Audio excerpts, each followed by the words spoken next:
সুপ্রিয় দর্শক, আমন্ত্রণ জানাচ্ছি বাংলা ভিশনের প্রতিদিনের আয়োজন সংবাদপত্র সংবাদ মাধ্যমগুলোর শীর্ষ সংবাদ নিয়ে পর্যালোচনা অনুষ্ঠান ফ্রন্ট পেজে। আপনাদের সঙ্গে আছি আমি রিশান নাসরুল্লাহ। আর আলোচনার জন্য আমার সঙ্গে স্টুডিওতে অতিথি হিসেবে রয়েছেন অধ্যাপক ডক্টর মোহাম্মদ মঈনুল ইসলাম, পপুলেশন সায়েন্সেস বিভাগ, ঢাকা বিশ্ববিদ্যালয়। আপনাকে স্বাগত জানাচ্ছি। আমরা আলোচনা করবো, তবে পত্রিকার সংবাদগুলো একটু দেখে নিই। প্রথম আলো, মির্জা ফখরুল রাষ্ট্রপতি নির্বাচিত, গ্যাস সংকটে ময়মনসিংহের ২০ কারখানায় ছুটি ঘোষণা, রাষ্ট্রপতির ক্ষমতা বাড়বে কি, জুলাই সনদে ক্ষমতা বাড়ানোর প্রস্তাব। আমার দেশ, ভারত থেকে ঢুকছে মাদক অস্ত্র, দেশের ২৩তম রাষ্ট্রপতি হলেন মির্জা ফখরুল, বঙ্গভবন থেকে বিদায় নিলেন ভারপ্রাপ্ত রাষ্ট্রপতি হাফিজউদ্দিন। দৈনিক ইত্তেফাক, ২৩তম রাষ্ট্রপতি মির্জা ফখরুল শপথ আজ, খুলনা মহানগরীতে প্রতি মাসেই খুন।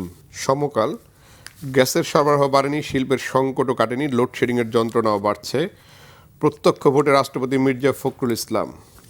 বোমা উদ্ধারের 10 ঘটনা, 6টির তদন্তে অগ্রগতি নেই। যুগান্তর, ২৩তম রাষ্ট্রপতি মির্জা ফখরুল ইসলাম, সীমিত ক্ষমতায় সীমাহীন প্রত্যাশা, যে কোনো সময় মন্ত্রিসভায় রদবদল, গাড়ি প্রস্তুত। বিএনপির ভারপ্রাপ্ত মহাসচিব হলেন রিজভী।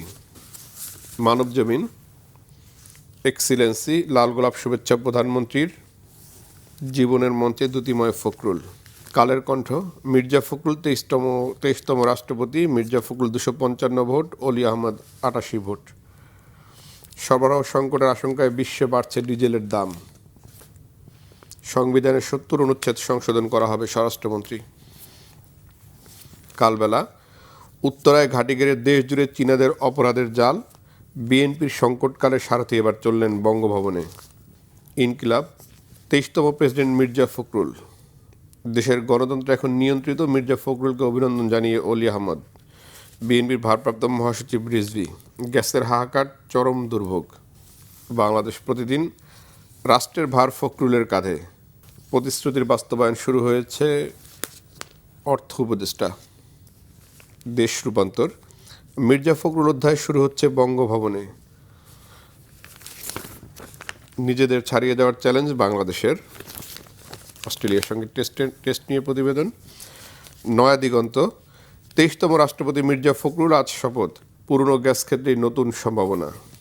বণিক বার্তা, গ্যাস সংকটে কারখানার উৎপাদন ব্যাহত, চাকরি হারানোর আতঙ্কে শ্রমিক, মির্জা ফখরুল ইসলাম আলমগীর দেশের ২৩তম রাষ্ট্রপতি। ডেইলি স্টার, ফখরুল ড্রস ওমথ from across aisle, gas crunch depends factories bear burnt. New age, Mirza Fakhrul elected 23rd president. Old energy policy depends crisis. Daily Observer, Mirza Fakhrul elected 23rd president. এই ছিল মোটা দাগে আজকের সংবাদপত্রে। মূলত দেখা যাচ্ছে যে নতুন রাষ্ট্রপতি নির্বাচন এবং রাষ্ট্রপতির শপথ এগুলোই প্রাধান্য পেয়েছে। মির্জা ফখরুল ইসলাম আলমগীর প্রত্যক্ষ ভোটের মাধ্যমে রাষ্ট্রপতি নির্বাচিত হয়েছেন। একজন রাজনীতিবিদ, একদম তৃণমূলের রাজনীতি থেকে দেশের সর্বোচ্চ জায়গায় তিনি বসলেন এর মাধ্যমে। আজকে তার শপথ হবে সন্ধ্যায়। মির্জা ফখরুল রাষ্ট্রপতি হওয়াটাকে আসলে এই পরিবর্তিত ৫ই আগস্টের পরবর্তী পরিস্থিতি কীভাবে বিবেচনা করেছেন? আপনাকে অসংখ্য ধন্যবাদ। একই সাথে বাংলা ভিশনের দর্শক শ্রোতাকে শুভেচ্ছা জানাই। তো আপনি যে প্রশ্ন করেছেন যে এটা এমন একটি মহেন্দ্রক্ষণ, যেখানে আমরা এমন একজন ব্যক্তিকে রাষ্ট্রপতি হিসেবে পেতে যাচ্ছি, এটি আমি মনে করি আমাদের জন্য একটি আশীর্বাদ সূচক হিসাবে আমি ভাবছি। এখন দেখেন, বাংলাদেশের যে গণতান্ত্রিক উত্তরণ এবং এর যে বিকাশ, এই বিকাশের প্রেক্ষাপটে আমি মনে করি যে দীর্ঘ ৩৫ বছর পর এই যে প্রতীক্ষিত রাষ্ট্রপতি যে সরাসরি ভোটের মাধ্যমে যে নির্বাচনের যে জায়গাটি এটি ঘটলো ১৯৯১ সালের পরে এই প্রথম এই জায়গা। তো এই জায়গাটিকে আমি দেখি যে অনেকটা একটা গণতান্ত্রিক যাত্রায় যাওয়া এবং তার মধ্যে এক ধরনের গণতান্ত্রিক কাঠামোর মধ্যে আমি মনে করি যে একজন নির্বাচিতভাবে যে আসা, অনেক ক্ষেত্রে বিনা প্রতিদ্বন্দ্বিতায় আগে নির্বাচিত হয়ে গেছে, কিন্তু এবার আমরা দীর্ঘদিন পর আসলো নির্বাচনের মাধ্যমে। তো লক্ষণীয় বিষয় যেটি হচ্ছে যে এটি একটি কাঠামোগত জায়গা রয়েছে বটে, কিন্তু ইতিমধ্যেই আপনার পত্রপত্রিকার আলোচনা এবং বিশ্লেষণে যতটুকু দেখতে পারছি যে উনি বিজয়ী হয়েছেন, অবশ্যই ২৫৫ ভোট পেয়ে নির্বাচিত হয়েছেন, সেটি ঠিক আছে। কিন্তু রাষ্ট্রপতির যে জায়গাটি ওনার এক ধরনের ইমেজগত যেই ভাবনাটা, সেটা যদি মনে করেন যে আপামর জনসাধারণের প্রেক্ষাপটে যদি আমরা চিন্তা করি, উনি একজন সজ্জন ব্যক্তি হিসেবে রাজনৈতিক মহলে দীর্ঘদিন ধরে পরিচিত।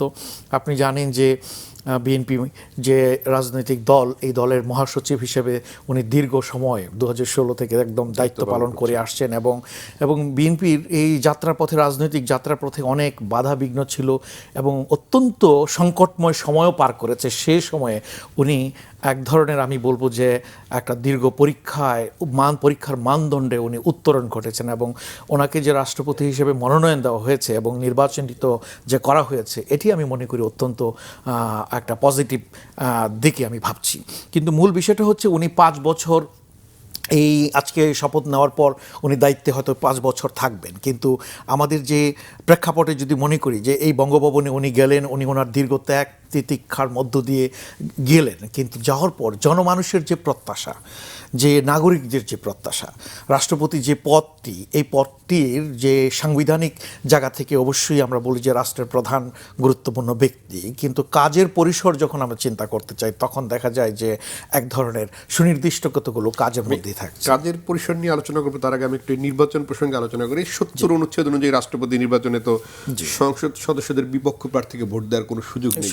মানে এই নির্বাচনটিকে তাহলে আসলে এই অলংকার নির্বাচনের প্রয়োজনে কি রাষ্ট্রের টাকা খরচ করে, মানে কি প্রয়োজন যদি সেটি না হয়? যদিও বিরোধী দল প্রার্থী দিয়েছে, এটিকে বলা হচ্ছে যে লোক দেখানো আসলে গণতন্ত্র না। এখন যেটিকে আমি ওভাবে দেখি যে দেখেন, মাত্র 6 মাস তো হলো, এবং যেহেতু জুলাই সনদের আকারে সরকারের পরিকল্পনা রয়েছে এবং এটি নিয়ে ভাবনা করবে, এবং পরবর্তী নির্বাচন যখন হবে সেটি কিন্তু আপনার এই সংবিধানের যেটা জুলাই সনদের আকারে 70 অনুচ্ছেদের এখানে সংস্কার ঘটবে, এবং বিদ্যমান যে কাঠামোতে, যেটা আপনি সঠিকই বলেছেন যে এখানে দলের বাইরে গিয়ে ভোট দেওয়ার কোনো সুযোগ নেই, যেটা আমরা বিরোধী দল এবং সরকারি দল উভয়ের ক্ষেত্রেই আমরা কিন্তু এটা লক্ষ্য করতে পেরেছি, মানে সংসদে দেখা যাচ্ছে। তো এই জায়গাতেই তো আমাদের যে প্রত্যাশার যে জায়গাটি ছিল যে এখানে একটা সংস্কার আসবে, এবং তবে আমি আশাবাদী হতে চাই। আমি দেখতে পেলাম যে সাংবাদিক সম্মেলনে বলছিলেন যে আগামী যখন সংসদটা হবে, স্বরাষ্ট্রমন্ত্রী বলেছেন, কিন্তু যেটি আগামী হবে সেটি এখন নয় কেন? কারণ এটি নিয়ে তো বিএনপি 2016 সাল থেকে রাজপথে আন্দোলন করেছে, রাষ্ট্রপতির ক্ষমতার ভারসাম্য, এই 70 অনুচ্ছেদের বদল, এগুলো নিয়ে।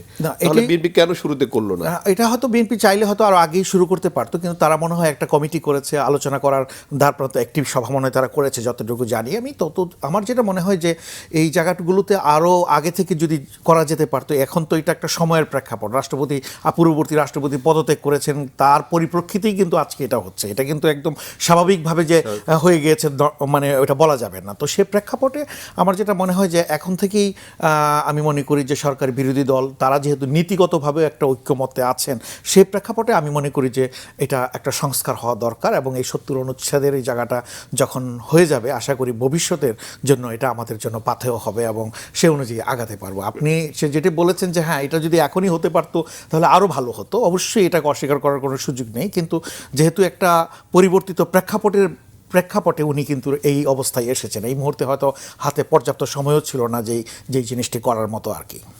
রাষ্ট্রপতির ক্ষমতা নিয়ে আমরা জানি যে রাষ্ট্রপতির ক্ষমতা খুবই সীমিত, মানে দুর্যোগকালীন সময় ছাড়া আসলে রাষ্ট্রপতির ক্ষমতা প্রয়োগের তেমন কোনো সুযোগই নেই, কারণ সংসদের বিলগুলো তিনি যদি স্বাক্ষর নাও করেন এমনিতেই 14 দিন পরে পাশ হয়ে যায়। সুতরাং রাষ্ট্রপতির ক্ষমতার ভারসাম্যের কথাটি আমরা 5ই আগস্টের পর থেকেই শুনে আসছি যে রাষ্ট্রপতি এবং প্রধানমন্ত্রীর ক্ষমতার ভারসাম্য, সেটির আসলে সুযোগ আছে কিনা আমাদের যে গণতান্ত্রিক চর্চা সেইখানটাতে? না, এখন তো আমাদের একটা সুযোগ তৈরি হয়েছে। এখন ধরেন যদি আমাদের বিদ্যমান যে রাজনৈতিক দলগুলো যারা আছেন, যারা জুলাই সনদের সাথে অলরেডি ঐক্যমত্য করেছেন, যদিও কিছু ভিন্নতা রয়েছে, কিন্তু তথাপিও যে রাষ্ট্রপতি পদটিকে তো আমরা মূলত সাংবিধানিক এবং রাষ্ট্রীয়ভাবে গুরুত্বপূর্ণ, কিন্তু তার নির্বাহী ক্ষমতাটা কিন্তু সীমিত, এবং যেটা আপনি সঠিকই বলেছেন যে উনি সুনির্দিষ্ট কিছু কাজের বাইরে তো যেতে পারে না, এবং অটোমেটিক দেখা যায় যেটা পাশও হয়ে যায় পরবর্তীতেও। এখন এই জায়গাতে যেটি হচ্ছে যে যখন আমরা আলোচনা করছিলাম যে এখানে আসলে পরিবর্তন আনার দরকার, প্রধানমন্ত্রী এবং রাষ্ট্রপতির দুজনের ক্ষমতার মধ্যে ভারসাম্য আনা, এবং রাষ্ট্রপতিকে কিভাবে আরও কার্যকর জায়গায় নিয়ে যাওয়া যায়, কারণ জনমানুষের প্রত্যাশা সেখানে রয়েছে। তো সেটার জন্য আমার যেটা মনে হয় যে এখন যারা সরকারে রয়েছেন তারা আপত্তি তো করছেন বলে মনে হচ্ছে না, তারা কথাই বলছেন যে হ্যাঁ, যেহেতু ঐক্যমতের জায়গা আছে। আমি আশাবাদী হতে চাই যত আগেই যা আলোচনাগুলো হয়ে যাবে, ইতিমধ্যে 6 মাস উত্তরণ হয়ে গেছে, চলে গেছে, আর সামনের যে সময় আছে, তো এই বিদ্যমান সংসদেই যদি তারা এই কাজগুলো করে ফেলতে পারেন এবং সেক্ষেত্রে যদি সংসদ দ্বারা যদি স্বীকৃত হয়ে যায় তখন কিন্তু ওই বর্তমান রাষ্ট্রপতি এই কাজগুলোতে তার অংশীদার হতে পারবেন এবং সেখানে উনি তার যথাযথ ভূমিকা পালন করতে পারবেন এবং যদি সেটি করা যায় এবং সেটার জন্য আমাদেরকে আমাদের বিভিন্ন জায়গা থেকে প্রত্যাশা রাখতে হবে, পাশাপাশি রাজনৈতিক দল যারা রয়েছেন তাদেরও যেটা হবে আরও বেশি গতিশীল হওয়ার দরকার রয়েছে। তবে আমরা চাই যে রাষ্ট্রপতি এবং প্রধানমন্ত্রীর মধ্যে ক্ষমতার মধ্যে এক ভারসাম্য থাকুক এবং ভারসাম্য থাকলে যেটা হবে কি যে যে আসলে তদারকির জায়গা, মনিটরিং বা সুশাসনের যে জায়গাগুলো সেই জায়গাগুলোকে আরও বেশি স্বচ্ছ হবে এবং পরিচালিত হবে এবং জনমানুষের আস্থা অর্জনে সহায়ক হবে বলে মনে করি। ঠিক আছে, কিন্তু আমরা যদি ওই যে কান টানলে মাথা আসার মতো যাই, যে সরকারের যে প্রতিশ্রুতি ছিল নির্বাচনের আগে জুলাই সনদ বাস্তবায়ন, এবং এখনো সরকার বলছে যে অক্ষরে অক্ষরে পালন করবে, কিন্তু সরকারের 6 মাসের কার্যক্রমে সেটির নমুনা কতটা দেখতে পাচ্ছেন এবং সেই সংস্কারের মধ্যেই তো এই রাষ্ট্রপতি এবং প্রধানমন্ত্রীর ভারসাম্যের বিষয়টি রয়েছে। জি, না যেটি আপনি সঠিকই বলেছেন। দেখেন যে 6 মাস ইতিমধ্যে অতিক্রান্ত হয়েছে, 180 দিন, তো খুব বেশি সময় যে চলে গেছে সেটাও বলা যাবে না। আবার যেহেতু শুরু যে যাত্রাটা, আপনি কিন্তু একদম শুরুতেই বোঝা যাচ্ছে যে আপনি কি করতে চাচ্ছেন, আপনার লক্ষ্যমাত্রাগুলোকে। সরকার তার রাজনৈতিক যে ভোটের আগে যে ধরনের ইস্তেহার দিয়েছিল, সরকার মূলত এখন ইস্তেহারমুখী জায়গাতেই রয়েছে। আপনি শুরু করেছে ফ্যামিলি কার্ড দিয়ে, আপনি খেয়াল করে দেখেন না, রাজনৈতিক প্রতিশ্রুতিগুলো বাস্তবায়নের দিকে ওদিকে চেয়েছিল। তো আমি যেটা বলবো যে 180 দিনের মধ্যে সরকার প্রথমে চেয়েছে যে একটা রাজনৈতিক সরকারকে প্রতিষ্ঠা করা, কারণ অনেক জায়গায় তখন এটা প্রতিষ্ঠিত হয়নি, এবং একটা রাজনৈতিক স্থিতিশীলতা নিয়ে আসা। এখন তারপর ব্যাপার হচ্ছে আইন শৃঙ্খলার জায়গাতে একটু গুরুত্ব দেওয়া, এবং যে জায়গাগুলো খুব অত্যাবশ্যক ছিল ওই মুহূর্তে সেই জায়গাগুলোতে তারা কিছু কিছু কাজের জায়গা থেকে তারা হয়তো অগ্রাধিকার দিয়েছে। কিন্তু আপনি যেটা বলেছেন যে হ্যাঁ, এটাকে যদি আরও বেশি পরিচালিতভাবে তারা চিন্তা করতো, যে তাদের এজেন্ডা তো অবশ্যই রয়েছে যে প্রতিশ্রুতিগুলো দিয়েছে, কিন্তু এই যে ভারসাম্যপূর্ণ যে অবস্থানে রাখা, আরও ধরেন সংসদকে কীভাবে আরও অধিকতর কার্যকর করা যায়, আরও কীভাবে প্রাণবন্ত করা যায়, সেই জায়গাগুলোর দিকে মানে ভাবনা চিন্তা করাটা অবশ্যই দরকার। এবং সেক্ষেত্রে সংসদ সদস্য যারা রয়েছেন তাদেরও ভূমিকা রয়েছে, স্পিকার মহোদয় তারও ভূমিকা রয়েছেন, এখানে অংশীজন তো রয়েছেন। এই অংশীজনদের তো একপাক্ষিকভাবে চিন্তা করলে হবে না, এবং সকল পাক্ষিক জায়গা থেকেই কিন্তু আলোচনায় আসতে হবে। ইতিমধ্যে বিরোধী দল তারা যে ভূমিকা পালন করছে সেই ভূমিকাটাও যথাযথ ভূমিকা কি না সেটি নিয়েও প্রশ্ন আসতে পারে, এবং তারা কি দেয় শুধুমাত্র ওই যেটা আপনি বললেন যে বিরোধিতার জন্যই কি বিরোধিতা করা, নাকি আসলে সত্যিকার অর্থে বিরোধিতা করার যে জায়গাটি, এবং সেই বিরোধিতা মানে গঠনমূলক বিরোধিতার যে জায়গাগুলো। তো আমার যেটা মনে হয় যে আমাদেরকে এখন তো ধরেন প্রত্যাশা থাকতে হবে। যেমন ধরেন আপনি যেটা ভারসাম্যপূর্ণর কথা বলছেন, আমরা তো রাষ্ট্রপতিকে দেখতে চাই দলের রাষ্ট্রপতি হিসেবে দেখতে চাই না, আমরা রাষ্ট্রপতিকে দেখতে চাই জনগণের রাষ্ট্রপতি হিসেবে। তো সেক্ষেত্রে জনগণের রাষ্ট্রপতি যদি হতে হয়, তো জনগণের যদি আস্থা, বিশ্বাস, এবং উনি সকল ক্ষেত্রে যদি তার এক ধরনের প্রচ্ছন্ন প্রভাব, আমি সেই প্রভাবটাকে আমি রাজনৈতিক প্রভাব বলছি না, সেটি হচ্ছে সুশাসনের জন্য যে প্রভাব, অভিভাবক সুলভ যেই জায়গাটি রয়েছে, সেই জায়গায় যদি ওনাকে যদি আরও বেশি ক্ষমতায়িত করা যায়। এবং অনেক ক্ষেত্রে দেখা যায় এই যে দেখে না যে রাষ্ট্রপতির কাছে এমন কিছু জায়গা যায় যেই জায়গাগুলোকে ওনাকে দেখা যায় যে সরকার যা বলে তাই ওনাকে মেনে নিতে হয়। হ্যাঁ, মানে ওনার বলার ক্ষমতার জায়গাটা অত্যন্ত কম। যে ভাষণটা সংসদে সাধারণত প্রদান করা হয় এটাও অনেক ক্ষেত্রে সরকার নিয়ন্ত্রিতই ভাষণ বলা যায়। মানে আমি এই জায়গাটায় আসতেছিলাম, ধরেন এই সীমিত ক্ষমতায় জনগণের রাষ্ট্রপতি হয়ে ওঠার সুযোগ কই? কারণ আমরা যদি অতীতের দিকে একটু ফিরে যাই, অতীতে যে রাষ্ট্রপতিরা এই ধরনের ভূমিকা নিতে গিয়েছিলেন যে জনগণের রাষ্ট্রপতি হয়ে উঠবেন, তাদের অভিজ্ঞতা তো খুব ভালো নয় না। ওই জন্যই তো এখন ওই যে সংস্কারটা করা হচ্ছে, এই সংস্কারটা যখন হয়ে যাবে, অর্থাৎ এটা যখন সংশোধন যখন হয়ে যাবে, তখন কিন্তু রাষ্ট্রপতি নিজেকে এম্পাওয়ার্ড ফিল করবেন, ক্ষমতায়িত মনে করবেন। তখন কিন্তু শুধুমাত্র ওই সম্মানজনক যে একটা পদ, আমি এই পদের মধ্যেই যে আলংকরিক যে পদ যেটাকে আমরা বলি, সেটা তখন থাকবে না। কিন্তু ওইটা যদি ঘটে যায়, আমি মনে করি যে অনেক বেশি কাজ করা সেই জায়গায় ঘটতে হলে তো ধরেন মৌলিক সংস্কারের কিছু বিষয় থাকে। 5ই আগস্টের পরে যে জন আকাঙ্ক্ষা বা জনপ্রত্যাশা তৈরি হয়েছে, সেই জায়গায় মৌলিক গণতান্ত্রিক মৌলিক কাঠামোগুলো সংস্কার, কিংবা রাজনৈতিক দলগুলোর মধ্যে গণতন্ত্রের চর্চা, সেটি কতটা দেখতে পাচ্ছেন না? না দেখেন, আপনি যে প্রশ্ন করেছেন যে রাজনৈতিক দলগুলোর মধ্যে গণতান্ত্রিক, এটা একটা প্রশ্ন সাপেক্ষ বিষয় এবং আপেক্ষিকতার জায়গা রয়েছে। এখন দেখেন যে রাষ্ট্রপতি কে নির্বাচিত হবেন, সবাই ক্ষমতা দিয়ে দিয়েছে প্রধানমন্ত্রীর হাতে। খেয়াল করে দেখেন যে আলোচনাগুলো দেখেন যে অতীতেও আমরা দেখতে পেয়েছি যারা দিয়েছিল সব কিন্তু এক পাক্ষিক জায়গায় চলে যায়।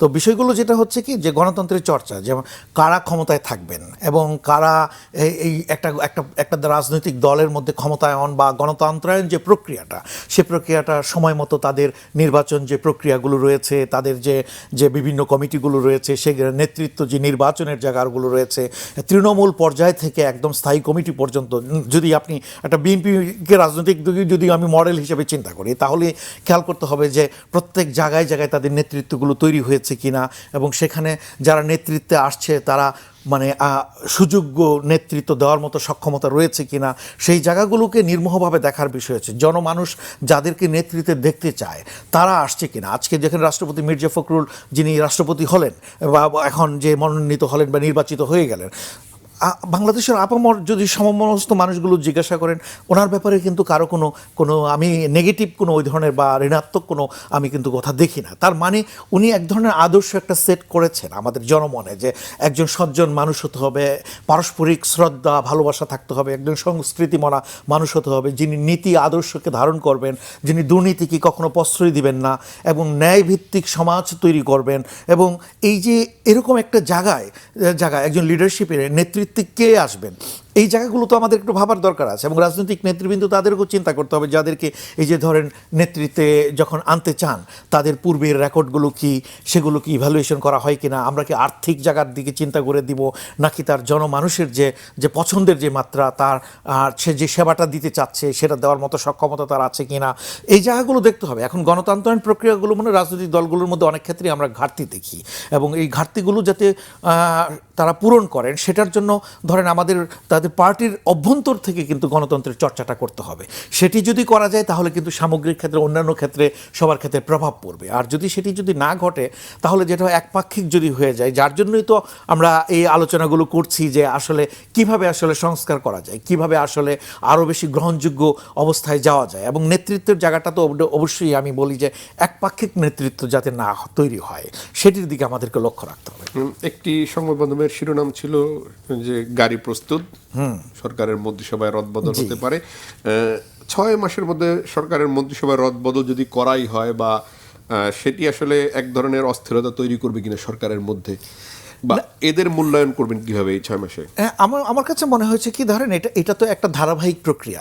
সরকারের মধ্যে সরকারকে তার কার্যক্রম সম্পাদন করার জন্য তার যে অংশীজনদের দরকার, তাদের মধ্যে এই মন্ত্রী যারা রয়েছেন, প্রতিমন্ত্রী বা উপদেষ্টা যারা আছেন, তারা যে কাজগুলো করছেন তাদেরকে কিন্তু শুরুতেই বলে দেওয়া হয়েছে যে 180 দিন তারা 6 মাস তারা সামনে তাদেরকে পর্যবেক্ষণে রাখবেন। তো সেই পর্যবেক্ষণের ভিত্তিতে যে মন্ত্রণালয়গুলো ভালো কাজ করেছে তাদেরকে অবশ্যই এক ধরনের ব্যাপার রাখতে হবে। পাশাপাশি যেখানে হচ্ছে ঘাটতি রয়েছে যে মন্ত্রণালয়গুলোর মধ্যে, জনমানুষের যে আস্থাতে যেখানে প্রবলেম বা সমস্যা তৈরি হয়েছে, সেটা তো বিবেচনায় নিতে হবে।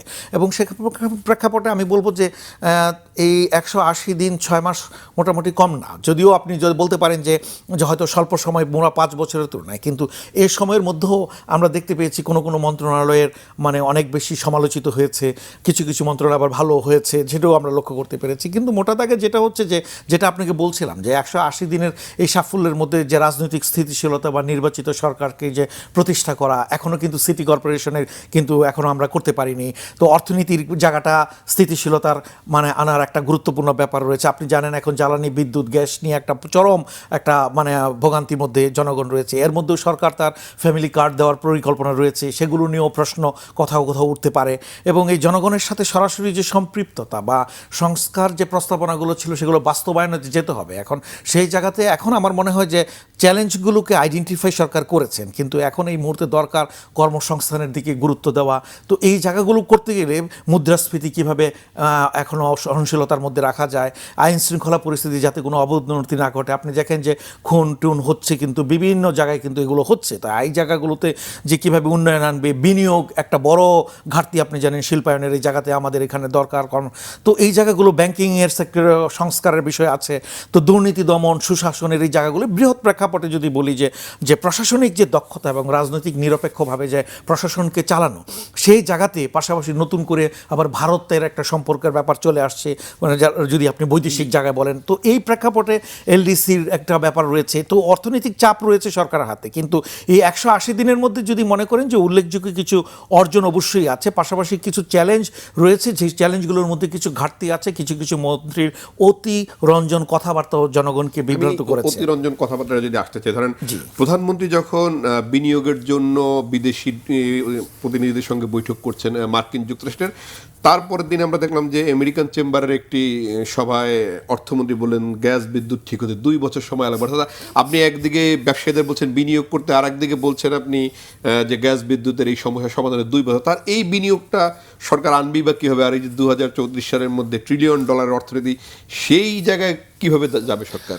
না দেখেন, হীনতা রয়েছে কিনা মন্ত্রিসভার মধ্যে? না, তা অবশ্যই। আমি তো মনে করি যে বর্তমান সরকারের যে মন্ত্রিসভা, একমাত্র প্রধানমন্ত্রীকে আমি দেখতে পেয়েছি উনি অত্যন্ত আন্তরিক, বা উনি যে মাত্রায় অনুভব করেন কাজ করার জন্য, বা তার যে দূরদর্শিতার যে জায়গাটা, সেটি কিন্তু মোটামুটি আমি প্রতিফলিত। একটা জরিপও দেখতে পাচ্ছিলাম প্রধানমন্ত্রীর কাজের অধিকাংশ নবনির্বাচিত রাষ্ট্রপতি একটা বক্তব্যে বলেছেন এই কথা। হ্যাঁ, তো এখন দেখেন যে তার প্রতি কিন্তু মোটামুটি জনগণের, কিন্তু ওনার যে মানে যে যারা অংশীজন রয়েছেন বা যাদেরকে নিয়ে সাথে কাজ করছেন, ওনারা তার সেই গতির সাথে নিজেদেরকে খাপ খাওয়াতে পারছেন কিনা, যেই প্রশ্নটা আপনি আমাকে বললেন। প্রধানমন্ত্রী একদিকে বলছেন এরকম একটা পরিবেশের কথা, আরেকদিকে বলছেন যে 2 বছর লেগে যাবে। এই ধরনের কথা শুনলে তো অবশ্যই যারা বিনিয়োগ করবে তাদের তো অনেক চিন্তা ভাবনা করতে হবে, এবং সেটি তো এক ধরনের, আমি মনে করি যে এক ধরনের জটিলতা তৈরি করবে, এবং স্থিতিশীলতাকে অনেক ক্ষেত্রে বাধাগ্রস্ত করতে পারে। এই মুহূর্তে আমাদের দরকার জ্বালানি গ্যাস সংকট যেগুলো রয়েছে এগুলো নিরবিচ্ছিন্ন করা। আজকে দেখেন, আজকেও পত্রপত্রিকায় দেখছিলাম যে আপনার কিছু পত্রপত্রিকায় এসেছে, কিছু আসে না। পত্রিকায় দেখেন যে অনেক জায়গায় গ্যাস বিদ্যুতের সংকটের কারণে ওখানে বন্ধ করে দিতে হচ্ছে। তাই এদের কি হবে? কিছু কিছু জায়গায় জন অসন্তোষ তৈরি হচ্ছে, এবং অনেক ক্ষেত্রে অনেক শিল্প প্রতিষ্ঠানে কাজকর্ম করতে পারবে না। তো তাদের উপার্জনের জায়গাটা কি ঘটবে? এবং এগুলোর কিন্তু বহুমুখী প্রভাব থেকে যাবে। এই প্রভাবগুলো কিন্তু আমাদের ভাবতে হবে। কিন্তু তথাপিও আমাদের এই মুহূর্তে যেই মনে হচ্ছে চ্যালেঞ্জ তো মোকাবেলা করতে হবে। এখন এই চ্যালেঞ্জ মোকাবেলার জন্য সরকার কতটুকু সক্ষমতার পরিচয় দিচ্ছেন সেটি একটা দেখার বিষয়। কিছু দায় ছাড়া বক্তব্য দিলে তো হবে না। এবং পূর্ববর্তী সরকারের উপর দোষারোপ, হ্যাঁ, পূর্ববর্তী সরকার অবশ্যই তাদের দোষারোপ রয়েছে, কিন্তু তারপরও নিজেদের দায় দায়িত্বের জায়গাটাও তো লক্ষ্য রাখতে হবে। এমন কোনো কথা বলা যাবে না যে কথার কারণে নাগরিকরা ভিন্নভাবে দেখবে বিষয়গুলোকে, যেটা আপনি একটু আগে আপনাকে বলছিলেন। আপনার কাছে কি মনে হয় যে সরকার আসলে নির্বাচিত হওয়ার আগে বা নির্বাচিত হওয়ার পরেও তার অগ্রাধিকার নির্ধারণে আসলে সঠিক পদক্ষেপ নিতে পারেনি, এই কারণেই এই সংকটগুলো ঘনীভূত হচ্ছে? আমার যেটা মনে হয় যে সরকার তার যে অগ্রাধিকারের জায়গাগুলো যখন নির্ধারণ করে 6 মাসের মধ্যে কোন জায়গাগুলোতে সবচেয়ে বেশি ক্রিটিক্যাল চ্যালেঞ্জ তৈরি হচ্ছে এইটি সঠিকভাবে করতে পারেনি। এই যে জ্বালানি, এই বিদ্যুতের সংক্রান্ত বিষয়, যিনি এই মন্ত্রণালয়ের দায়িত্বে আছেন, উনি তো একসময় বিএনপির এর আগেও এই মন্ত্রণালয়ের দায়িত্বে ছিলেন। হ্যাঁ, তো উনি তো এই মন্ত্রণালয়ের সমস্যাগুলো তো জানেন, প্রবলেমগুলো কি আছেন জানেন। কারণ আমরা দেখেন যে যখন কোনো সরকারে গঠন হয় তার আগে কিছু কিছু ব্যক্তিবর্গ থাকেন যারা ওই সেক্টর ধরে ধরে কাজ করেন, দীর্ঘদিনের পরিকল্পনা করেন। তো এই জায়গাগুলো, প্রবলেমগুলো তো রয়েছে। এখানে কোন কোন অংশীজনরা জড়িত, কারা এখানে সমস্যাগুলো তৈরি করছে, কী ধরনের সমস্যা তৈরি হতে পারে, এবং কিছু হতে হবে মানুষ সৃষ্ট সমস্যা, কিছু সমস্যা হয়তো বা এর বাইরে গিয়ে হয়েছে। তো এই জায়গাগুলো আমার যেটা মনে হয় যে এই জ্বালানি এবং এই জায়গাটা আরও আগেই অগ্রাধিকারের জায়গা থেকে তারা চিন্তা করতে পারতো। এই আমি মনে করি যে কারণ এইটির কারণে কিন্তু আপনার কর্মসংস্থান, শিল্প, অন্যান্য সকল কিছু এর সাথে কিন্তু এই মুহূর্তে কানেক্টেড বা সম্পর্কিত, বিনিয়োগ সম্পর্কিত। এখন এই যে ধরেন এই যে শিল্প প্রতিষ্ঠানগুলো যদি কাজ না করতে পারে, কতদিন মানে তাদের মধ্যে আরও সামনে যদি আরও সমস্যা যদি আরও ঘনীভূত হয়, তখন সেটি তো আমাদের সামগ্রিক জায়গা থেকেই প্রভাব বিস্তার করবে, এবং সেটি তো ভালো হবে না দেশের জন্য, এবং নাগরিকদের মানে সরকারের প্রতি আস্থাহীনতার জায়গাও তো তৈরি হয়ে যেতে পারে। সো ওইটি কিন্তু খুব গুরুত্বের সাথে বিবেচনা করা উচিত। আমি যেটা আপনি বলছিলেন শুরুতে, আমার কাছে মনে হয়েছে যে সবচেয়ে ক্রিটিক্যাল যে জায়গাগুলো, যে কর্মসংস্থান করা ছিল অত্যন্ত গুরুত্বপূর্ণ জায়গা, তো 6 মাসে আমি কি পরিমাণ জব তৈরি করেছি একটু চিন্তা করেন। এই শিল্প কারখানা এটা হচ্ছে সবচেয়ে প্রায়োরিটি হওয়া উচিত ছিল, কারণ আমার এখান থেকে আমার বৈদেশিক উপার্জন সহ দেশীয় উপার্জনের জায়গাগুলো এখান থেকেই তো মূলত আমার তৈরি হচ্ছে। তা এই জায়গাগুলো তো নিরবিচ্ছিন্ন রেখে আমাকে অন্যান্য কাজগুলো করতে হবে। তো সেই জায়গাতে আমার মনে হচ্ছে যে সরকারকে আরও বেশি আন্তরিক এই জায়গায় যদি হতে পারতো। আপনি একটা জিনিস বলছিলেন যে পূর্ববর্তী সরকারের দায় রয়েছে অনেক ক্ষেত্রে, মানে একটা নির্বাচিত সরকারের 6 মাস অতিবাহিত হওয়ার পরে পূর্ববর্তী সরকারের দায় আসলে সামনে আনার সুযোগ আছে কিনা? না, এটা তো অনেক ক্ষেত্রে যেটা হয় কি, কারণ এই জায়গাটা তো দীর্ঘমেয়াদী জায়গা, 16 বছর একটা সরকার ধরেন ক্ষমতায় ছিল, তাদের তো প্রভাব প্রতিপত্তি সকল জায়গায় ছিল, এবং সেই জায়গায় তাদের মধ্যে স্বচ্ছতা, ট্রান্সপারেন্সির অভাব এবং অনেক ক্ষেত্রে সুশাসনের ঘাটতি আমরা লক্ষ্য করতে পেরেছি। এবং ওই জায়গা থেকে হঠাৎ করে উত্তরণ হওয়াটা অনেক ক্ষেত্রে চ্যালেঞ্জিং। আস্তে আস্তে ধীরে ধীরে হয়তো প্রত্যেকটা জায়গা, কারণ প্রতিষ্ঠানকে শক্তিশালী করতে গেলে এর ভিতরের যে ছোট ছোট উপকরণের জায়গাগুলো রয়েছে সেই জায়গাগুলোকে আসলে নির্মাণ করতে হয়, এবং যেই জায়গায় গ্যাপগুলো রয়েছে সেই যেগুলোকে যদি আমি অ্যাড্রেস করতে চাই তাহলে সেটার একটা জায়গা রয়েছে। তো সেটাকে যে একদম পুরোপুরি যে ওই পূর্ববর্তী সরকারের উপরে দায় দিয়ে দিব সেটাই আমি মনে করি না, কিন্তু হ্যাঁ অবশ্যই তাদের একটা ভূমিকা আছে। না হলে ধরেন যেই চুক্তিগুলো করেছিল সেগুলোর কতটুকু গ্রহণযোগ্যতা ছিল, সেগুলো আমাদের দেশীয় অনুকূলে কি না, এবং সেগুলোর যে আউটকাম যা দেখতে পাচ্ছি তা সেগুলোকে নির্মোহভাবে বিশ্লেষণ করেছে কিনা, সে তার জন্য হয়তো পূর্ববর্তী সরকারকে কিছুটা দায় আমরা দিতে পারি। কিন্তু বর্তমানে যখন 180 দিনের মাথায় যখন আমি আসলাম, 6 মাস আমি উত্তরণ করলাম, এই 6 মাসের মধ্যে তো আমাকে তো প্রবলেমগুলোকে মানে চিহ্নিত করা, দেন চিহ্নিত করে সে অনুযায়ী কর্মকৌশল নেওয়া এবং তার সেগুলোকে বাস্তবায়নের দিকে যাওয়া। তো সেটি করতে গেলে আমার মনে হয় যে কিছু কর্মকাণ্ড হওয়া উচিত ছিল দ্রুত বাস্তবায়ন, কিছু হচ্ছে দীর্ঘমেয়াদী, স্বল্পমেয়াদী, মধ্যমেয়াদী। তো ওই ধরনের সুনির্দিষ্ট কিন্তু কর্মকৌশল কিন্তু আমরা দৃশ্যমান কিন্তু ওই ধরনের কোনো পদক্ষেপ আমাদের নাগরিকদের চোখে কিন্তু ফুটে ওঠেনি। কিন্তু সেটি হওয়া উচিত ছিল যে প্রত্যেকটি মন্ত্রণালয়ের কিন্তু আমি মনে করি কিছু যেগুলো অগ্রাধিকারের জায়গা, প্রায়োরিটি, মধ্যমেয়াদী, স্বল্পমেয়াদী, এগুলো পরিকল্পনা থাকতে হবে তো, এবং এগুলোকে মনিটরিং করা, এবং নেতৃত্বে যারা থাকেন, এই সচিব যারা সাচিবিক কাজে যারা থাকেন তারা কতটুকু কোঅপারেশন করছে, মন্ত্রী মহোদয়ের সাথে তাদের সাথে কোঅর্ডিনেশন সমন্বয় কতটুকু হচ্ছে, এগুলো তো দেখার বিষয় রয়েছে, ভাবনার বিষয় রয়েছে। আরেকটু বিষয় যদি যাই যে একটি নির্বাচিত সরকারের কাছে জনপ্রত্যাশা থেকে খাদ্য যেটি নিত্যপণ্যের দাম কিছুটা কম থাকবে এবং আইন শৃঙ্খলা পরিস্থিতি, এই দুই জায়গায় আমরা শিরোনামগুলো দেখছি যে এখনো খুন চলছে, নানান জায়গায় অস্থিরতা চলছে, অস্ত্রের ঝঞ্ঝানি রয়েছে, যেগুলো শিরোনাম। খাদ্যপণ্যের দামও বেশ বেড়েছে গত কয়েকদিন। অর্থাৎ সরকার এই জায়গাটিতে এক ধরনের চ্যালেঞ্জের মুখে পড়েছে কিনা? না, তাও আমি বলবো যে অর্থনৈতিক জায়গা থেকে তো ধরেন মোটামুটি চেষ্টা করছে সরকার তার স্থিতিশীলতাটাকে ধরে রাখার জন্য, কিন্তু তথাপিও ধরেন যে আর্থিক খাতে ধরেন ওই যে ঋণ খেলাপির ব্যাপার রয়েছে, এগুলোকে কমাতে হবে, তারপরে আমার ট্যাক্স আদায় করতে হবে, এই জায়গাগুলো রয়েছে, মামলার ব্যাপার রয়েছে, অনেক প্রবলেম রয়েছে, কেন্দ্রীয় ব্যাংকেরও অনেক ধরনের সমস্যা রয়েছে। কিন্তু সেই জায়গা থেকে তো অবশ্যই সরকার একটা চ্যালেঞ্জের মধ্যে আছে, কারণ এখন এই সমস্যাটা যদি বিদ্যমান থাকে এটি কিন্তু বাজারকেও প্রভাবিত করবে, এবং বাজারকে প্রভাবিত করলে কিন্তু নাগরিকদের মধ্যে কিন্তু জন অসন্তোষ তৈরি হবে। আমি অনেককেই চিনি যে তারা রান্না বান্না করতে পারছেন না। 2,500 টাকা সাহায্য দিয়ে 4,000 টাকা যদি বাজারে খরচ হয় তাহলে এটা তো অবশ্যই এক ধরনের ঝুঁকিময় একটা অবস্থা রয়েছে সরকারের জন্য। এটা কিন্তু বড় ধরনের চিন্তার বিষয় হতে হবে, কারণ নাগরিকদের মানে জন আস্থাটা ধরে রাখাটা কিন্তু খুব গুরুত্বপূর্ণ। আমরা জানি যে বর্তমান সরকার, প্রধানমন্ত্রী এবং বিএনপি সরকারের প্রতি জনমানুষের আস্থা এসেছে বলেই তো সরকারে এসেছে, এবং তারা সেই ক্ষেত্রে এখন জনমানুষের আস্থাটা ধরে রাখতে হবে, এবং সেই ধরে রাখার জন্য তাদেরকে যে কোনো প্রক্রিয়াই হোক, মানে আমি সাধারণ মানুষের, মধ্যবিত্ত বা নিম্ন আয়ের যে মানুষগুলো রয়েছে তাদের উপর যাতে কোনো ধরনের চাপ তৈরি না হয়, বাজার ব্যবস্থাপনাটা যাতে সুন্দরভাবে সুশাসিত হয় সেদিকে লক্ষ্য রাখতে হবে, এবং সেটি যদি এই মুহূর্তে মনিটরিংয়ের যে জায়গাগুলো ওগুলো করতে হবে, এবং না করার কোনো বিকল্প নাই এই মুহূর্তে, কারণ জনমানুষের আস্থা হারালে সেটি তাদের জন্য পরবর্তীর জন্য বড় ধরনের ঝুঁকিময় অবস্থার পরিবেশ তৈরি হবে, কারণ সামনে ইলেকশন আসতেছে। এই সামনে ইলেকশনে স্থানীয় সরকার নির্বাচন, গতকালকে প্রধানমন্ত্রী তৃণমূলে আসলে একজন করে প্রার্থী খুঁজে বের করতে বলেছেন, যদিও দলীয় প্রতীকে নির্বাচন হবে না, তারপরে তিনি বলেছেন যে দল আসলে একজনকেই সমর্থন দিতে চায়। যেখানে দলীয় প্রতীকে হবে না সেখানে দল সমর্থন দেওয়া আসলে গণতান্ত্রিকভাবে কতটা তাহলে উত্তরণ ঘটলো আমাদের? না, আমাদের আসলে ব্যাপার হচ্ছে কি, রাজনৈতিক যে ব্যবস্থাপনাটা রয়েছে, এই সিস্টেম, পলিটিক্যাল সিস্টেম, যে রাজনৈতিক সিস্টেমের মধ্যে দেখেন দল কিন্তু সব জায়গায় ভূমিকা রাখে। আমি মুখে হয়তো বলছি যে এটা নির্দলীয়, হ্যাঁ, বা বলেন যে দলগুলো, কিন্তু আসলে দলের লোকজন কিন্তু স্থানীয় সরকার নির্বাচনে কাজ করে। আপনি যারা ধরো ক্যাম্পেইন করে, তার কর্মী সংগঠন বাহিনী যারা রয়েছেন তাদের, মানে আমি বলছি এরা কিন্তু সব দলীয়ভাবেই কাজটা হয় আর কি।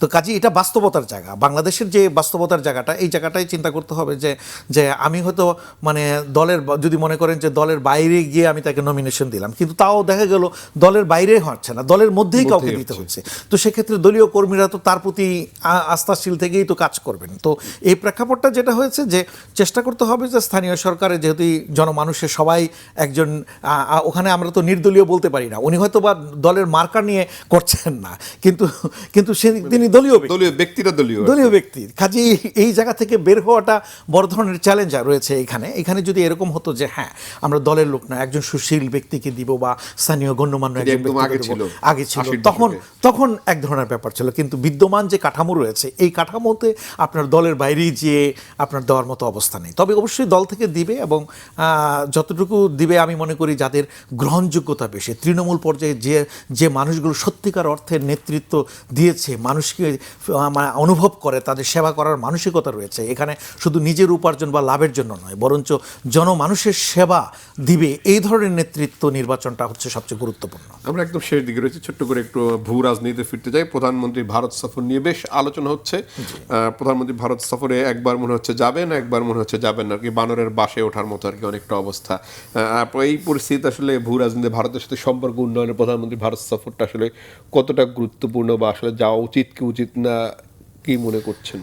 না দেখেন, যেটি হচ্ছে দেখেন, আমাদের যে ভূ রাজনৈতিক সম্পর্কে ভারত আমাদের প্রতিবেশী রাষ্ট্র, এবং একটা প্রতিবেশী রাষ্ট্রের সাথে সম্পর্ক থাকবে, এটাই স্বাভাবিক। আপনি কোনোভাবেই কিন্তু আমাদের এই প্রতিবেশী ভারতকে আমি দূরে সরিয়ে দেওয়ার কোনো সুযোগ নাই, কারণ আমাদের অত্যন্ত নেইবারিং কান্ট্রি, আমাদের চারদিকের মানে তিন দিকেই ওনারা রয়েছেন। তো সেক্ষেত্রে যেটা হচ্ছে, এবং স্থানীয়ভাবেও যদি ভাবি, যদি সংস্কৃতির বিনিময়ের ব্যাপার রয়েছে, আমাদের দেশে মানুষ আসা যাওয়ার মধ্যে থাকে, সকল কিছু ঠিক আছে। তো কিন্তু এখন হচ্ছে একটা রাজনৈতিক সরকার আসছে, পূর্ববর্তী সরকারের যারা ছিলেন তাদের সাথে ভারত সরকারের একটা ভালো সম্পর্ক ছিল, এটা তো অস্বীকার করার কোনো কারণ নাই। কিন্তু ভারত সরকারকেও স্ট্র্যাটেজিক বা কৌশলগত জায়গাতে চিন্তা করতে হবে যে গণতান্ত্রিকভাবে নির্বাচিত একটি সরকারের সাথে সুসম্পর্ক বজায় রাখা, এবং যেহেতু বন্ধুত্বপূর্ণ সম্পর্ক বজায় রাখা, পারস্পরিক আস্থা, এবং আমি বলবো যে সমমর্যাদা, মানে রেসপেক্টের জায়গাটা, সেটি কিন্তু বজায় রাখার ব্যাপার রয়েছে। এবং কূটনীতির মধ্যে যখন যান, তখন দেখা যাবে যে কে কাকে কতটুকু সম্মান করছে, সেটি একটা দেখার বিষয়। সেক্ষেত্রে বাংলাদেশের সাথে ভারতের যে বর্তমান যে সম্পর্কের একটা টানাপোড়েন যেটি চলছে, এটি মনে হয়, আমি মনে করি যে হয়তো সামনে এটি সমাধান হয়ে যাবে। যদিও যেটি মনে হচ্ছে যে এই মুহূর্তে একটু স্থিতাবস্থা বিরাজ করছে, কিন্তু প্রধানমন্ত্রী, আমার যেটি মনে হয়েছে যে ভারতকে আমাদের আস্থায় নিয়েই আমাদের কর্মকাণ্ডগুলো করতে হবে। আলোচনায় অংশ নেওয়ার জন্য অধ্যাপক ডক্টর মোহাম্মদ মঈনুল ইসলাম, আপনাকে অসংখ্য ধন্যবাদ। আপনাকে এবং বাংলা ভিশনকে ধন্যবাদ আমাকে আমন্ত্রণ করার। দর্শক, ফ্রন্ট পেজ থেকে আজকের মতো বিদায় নিচ্ছি। ভালো থাকবেন, সুস্থ থাকবেন, আল্লাহ হাফেজ।